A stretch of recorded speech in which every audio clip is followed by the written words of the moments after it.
Right, this is False Rape Timeline Hangout 35. Not a live hangout, I suppose technically it isn't a hangout at all, but I thought I'd do it in this format, the same as the last one, not just because I haven't had time to go through the see if I can make sense of this new YouTube live streaming setup, but the things that I want to put in here that I couldn't do properly in a live video. So this is hangout 35 from the lockdown, the worldwide lockdown. Got a lot of ground to cover, various subjects. There's a lot in the news. I think I'll start with the Joe Biden case. This is really amazing. This, as some of you may have heard, Joe Biden, the man who aspires to become president of the United States in spite of being senile, he's been accused. The phrase they use is credibly accused of sexual assault by somebody called a woman named Tara Reade, who worked for Biden, and I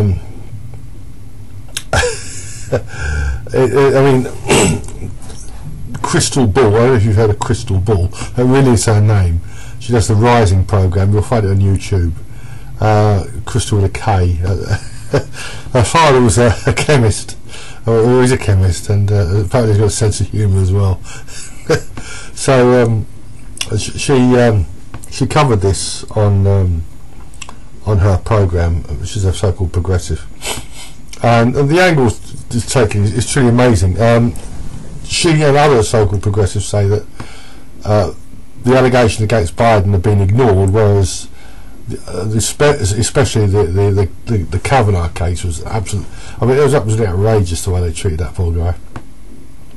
And she's saying this woman is a credible accuser, and drawing a comparison between the way Kavanaugh was assumed to have been, the way Kavanaugh's accuser, Blasey Ford, was assumed to be telling the truth, when it was really a pack of lies, as has now been as good as admitted.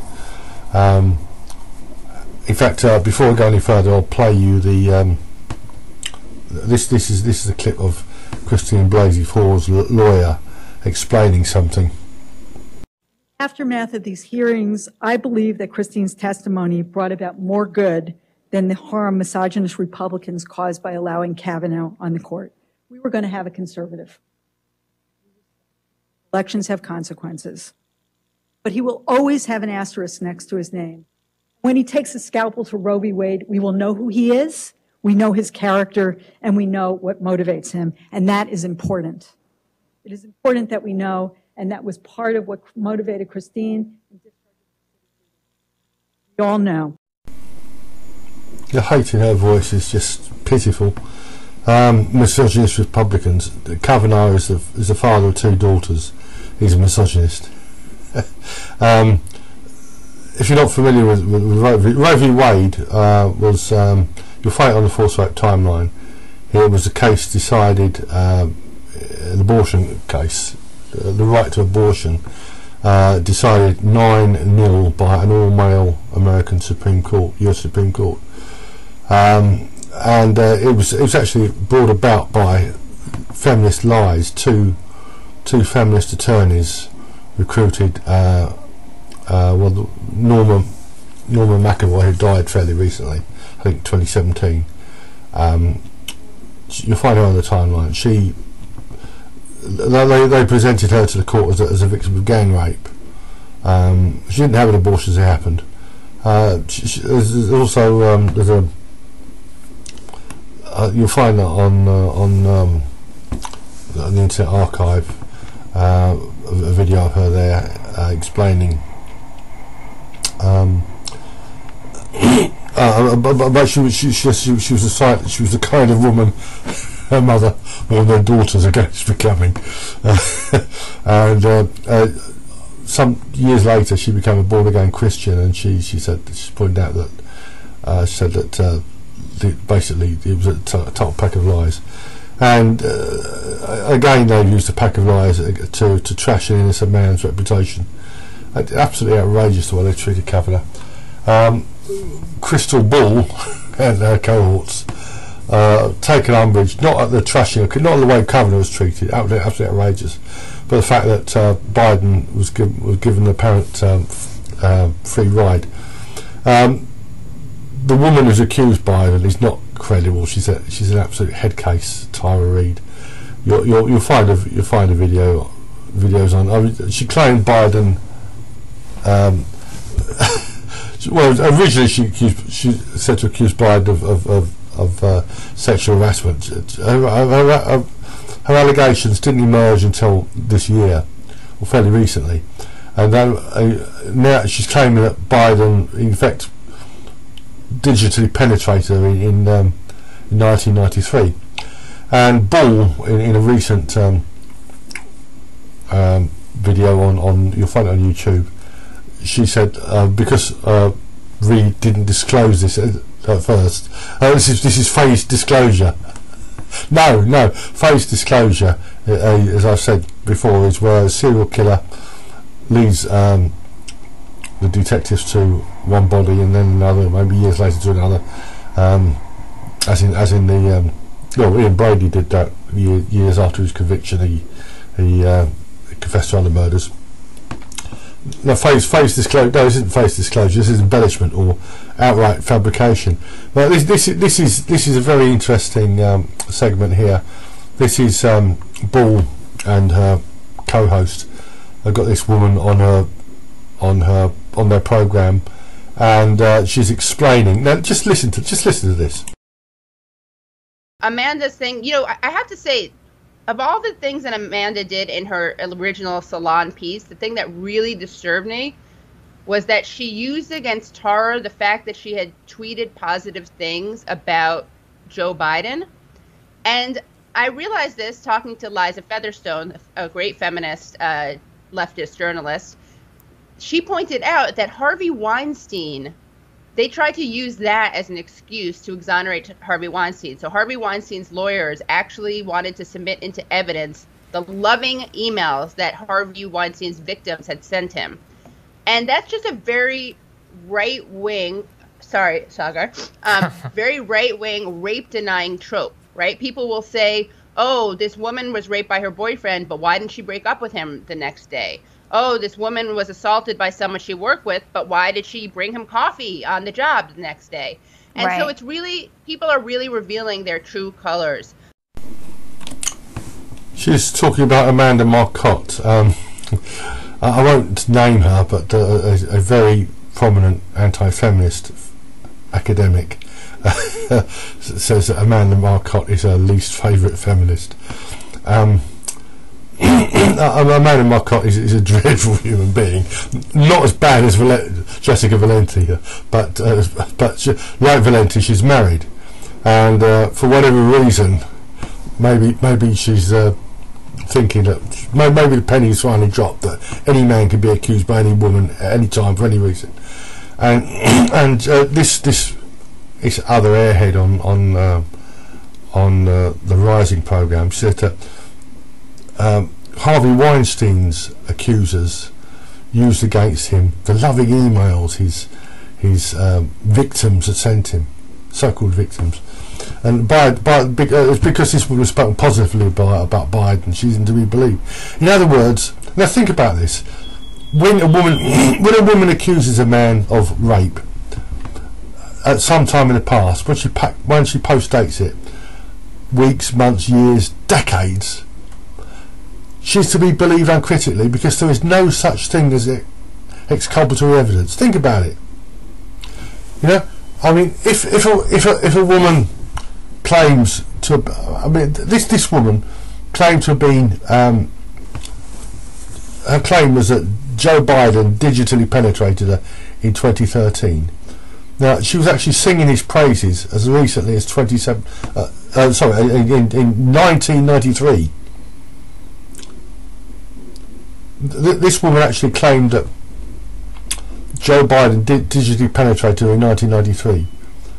She didn't make the claim in 1993. She was apparently let go. She was working for the Democratic Party, and she was let go for some reason, probably because she isn't right in the head. I mean, she claims to be a survivor of domestic abuse as well. And in 2017, she was still she was actually singing Biden's praises, what a great guy he was. And now in 2020, he's the devil incarnate. Or he's a sexual predator. Are we supposed to believe her? Because it's a rape myth to believe that she would have said anything nice about it. It's a rape myth, you know? These are rape myths. So we'll believe women. Believe anything they say. Any time. Perhaps we should believe police officers as well. What for? It's Mark, you're harassing me. What for? I haven't done nothing wrong. Tell these, mate. What, go on. You've done nothing wrong. Show me the definition of harassment. Give your details. You want me to go? Give me the keys. Sit in your car, shut up. And if you want to fucking step to me and puff in your chest out, something like that, then fine. I'll lock you up. We'll do that, shall we? I'll make something up. Public order. Screw up to a police officer. Shall I do that? Who are they going to believe? Me or you? Who are they going to believe? Me or you? You can film all you want. I will do, mate. Don't worry about it. Show some respect to that. You hear what his arsehole said? I'll make something up. He was forced to apologise for that. He has been told to write a letter to the bloke apologising. You know, if you can't trust the police, why should you trust women? Any woman. I should mention en passant the now notorious Cyprus gang rape case. There was a documentary on that recently, which I watched. Makes out a strong case that this teenager really was raped. But I'm used to seeing such information manipulated, all manner of information. So I will hold off on that until her appeal is over. Even if it's unsuccessful, I may not include it on the timeline, because I've got quite a few sordid cases on there, including false allegations of gang rape. I mean, the Hofstra University case, for example. But generally, I think that guys who,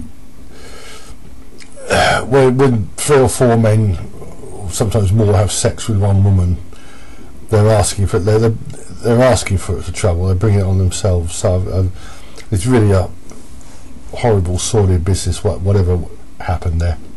Something I will be commenting on, though, is I want you to watch this clip here. Why would the BBC not let anyone reveal what Savile had done for so long? Well, I suspect that it would probably expose a lot of the BBC's own involvement in some of the things he did. Culpability. The BBC has a very bad track record on SRA. They claimed to want to do, in the early 90s, a program on SRA on Panorama, which turned out to be just a stitch-up of the people who were interviewed to try and rubbish what they were saying. And another one from the same source. To these Satanist abusers. I'll give you an example. You may have heard of the Holly Gregg case. Do you want to explain what that is to people, because they might not have heard of it? Holly Gregg case is probably the second largest known SRA case today in the UK. It's a Scottish case. The first would be the Hampstead case, I think. And Holly Gregg is a lady in her 30s who suffers from Down syndrome. And in the year 2000, she revealed to her mother that her father had been abusing her. And everything she described, including human sacrifice, fit to the T the description of Satanist ritual abuse. She had been forced to not only watch a human sacrifice, but to eat parts of the body. And she also witnessed an animal sacrifice, ritual sacrifice, and forced to eat. Right, the interviewer is Sean Atwood, who I've called him Charisma in an Empty Suit. You'll find him on YouTube. The bloke he's interviewing is a certifiable lunatic named Wilfred Wong, who believes that Satanists control everything. There are a lot of people out there. You really have to meet them and speak to them to realise how deranged they are. He discussed Jimmy Savile case, the Holly Gregg case, and the Hampstead case, what's been called the Hampstead satanic abuse hoax. Briefly, I've spoken about Savile before, and I've written about him. Dame Janet Smith found he committed 32 rapes. Not one contemporaneous claim. And Savile, as I said before, he was given a funeral fit for a king in 2011, but now his name is mud. Well, shortly after it was mud. Savile, I believe, was probably totally innocent. Certainly I don't believe he was any kind of serial rapist. You'll find details on a previous live hangout, but very generally, a group of sick, twisted women who'd been at Duncroft School in the 1970s conspired openly to frame him in 2000s. They were discussing it on an internet forum in October 2009, a couple of years before his death. Savile was questioned by the police, and he debunked all this nonsense. After his death, the same hags simply rehashed their lies, and then this led to Operation U-Tree. Lots of celebrities having their lives trashed, in particular Rolf Harris. Max Clifford died in prison. Whether or not Max Clifford was totally innocent, I don't know, but I certainly don't believe the rubbish about him sexually abusing a 13-year-old girl in a jacuzzi in Spain. Really horrible case, and Savile is basically libel-proof now. They can and will and do say anything they like about him. But if you look at the public record, you find nothing but fundraising and raising awareness of medical issues and stuff. The other cases he mentions, Holly Gregg. This guy is just so totally. They don't. One of the things about these people is they don't do any research at all. The Holly Gregg case has been totally debunked. She's a Mongol who, at the behest of her deranged mother, made false allegations against her father, and then the circle grew wider and wider. When the police investigated and found nothing, they became part of the conspiracy as well. Absolutely ridiculous. And the Hampstead case, I feel very strongly about this, because a woman I once admired, Sabine McNeil, who's now 75 years old, is serving a 9-year sentence, a justifiable 9-year sentence, after embarking a hate campaign against innocent people in Hampstead, because she was taken in by these nutters. And it really is sad. I got an email, I sent her an email at Bronfield Prison. I got a reply. One of the things she recommended was a book by Wilfred Wong. These people are the pits. I would say that Sean Atwood is worse than Wong, because I can't credit he believes any of this rubbish. He's also engaged in a hate campaign against Prince Andrew, who was being accused by that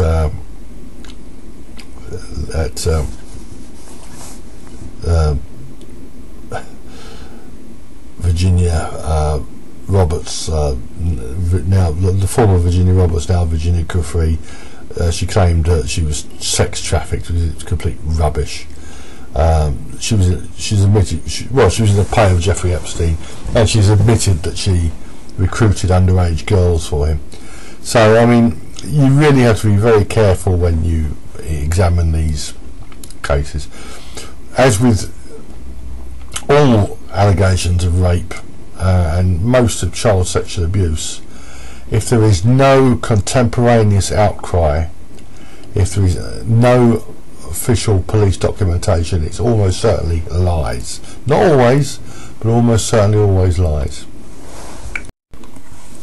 Finally, the really big news this month was the acquittal of, the quashing of the conviction of Cardinal Pell in Australia. He was the number 3 man in the Vatican. He was the Vatican treasurer. When he was younger, he was a priest in Ballarat, and there have been genuine, really horrible cases of sexual abuse in Australia, particularly Ballarat, by pervert priests. But the case, the Pell case, is absolutely absurd. There's a very good interview by Andrew Bolt, lengthy interview, and there's quite a lot of other stuff showing not just the bias of the media, but the police witch hunt against Pell. He was convicted of crimes that were physically impossible, and the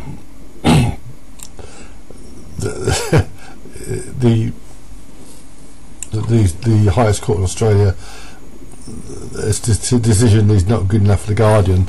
Is from the Guardian. Supporters of church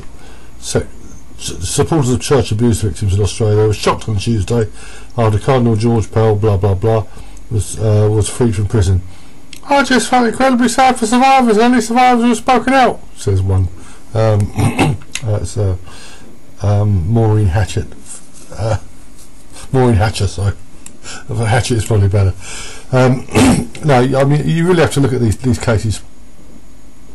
These were all historical in nature, and I don't think Pell is quite an angel. When I say that, he appears to have done a bit to cover up to how can I put it? To play the church, the Catholic Church did not behave when this abuse came to light, and this has happened in other countries as well, particularly in America, when priests are being caught out doing things they shouldn't be doing with underage kids, teachers in Catholic schools. They've been moved, and some have been put into counselling and stuff like that. It's happened in Ireland. There have been cases in the UK of pervert clergymen. And Pell was, he probably didn't